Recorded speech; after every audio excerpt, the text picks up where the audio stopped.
Bonsoir à tous. Il me fait très plaisir d'être parmi vous ce soir. Je remercie à mon tour l'AFG et André Rainville pour cette invitation qui est une première pour nous. J'espère qu'on aura d'autres occasions.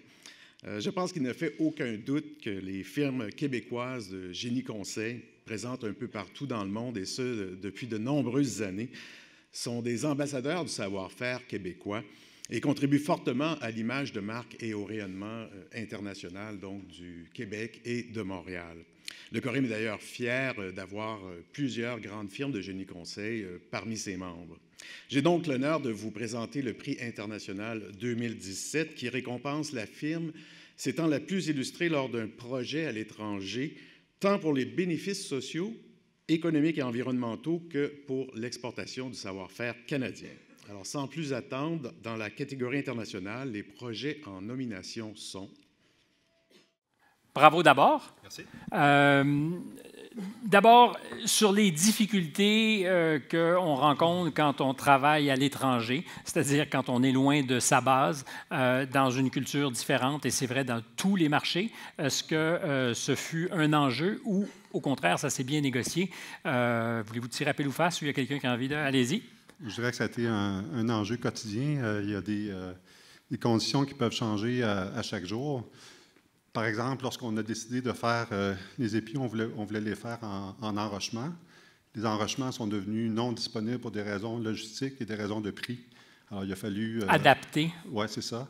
Donc, il a fallu passer une solution mixte qui était constituée de X-blocs en béton et d'enrochement, et de refaire la modélisation et de refaire le projet rapidement parce que l'érosion continuait pendant ce temps-là.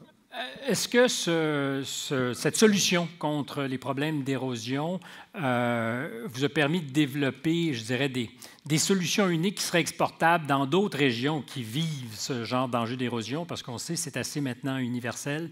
Il y a beaucoup de littorales qui vont faire face à ce genre de problème. C'est définitivement une technologie qui peut être facilement exportée. Le concept, comme M. Bérubé a mentionné, de développer les X-blocs, ça a été intéressant parce que un des gros défis du projet, c'était de transporter des pierres lourdes sur des routes qui sont pas tellement... Québécoises, dirons-nous. C'était seulement ça. Montréalaise, excusez-moi, c'est une nuance. Vous savez, la ville s'appelait Cotonou et nous, on l'appelait Cototrou.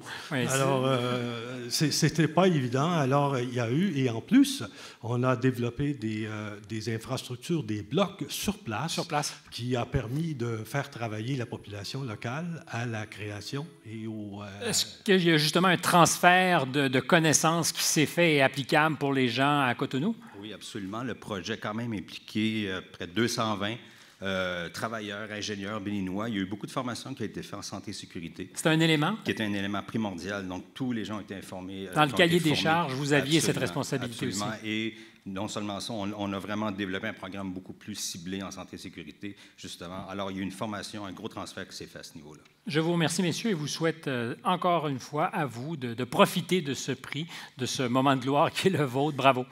Merci.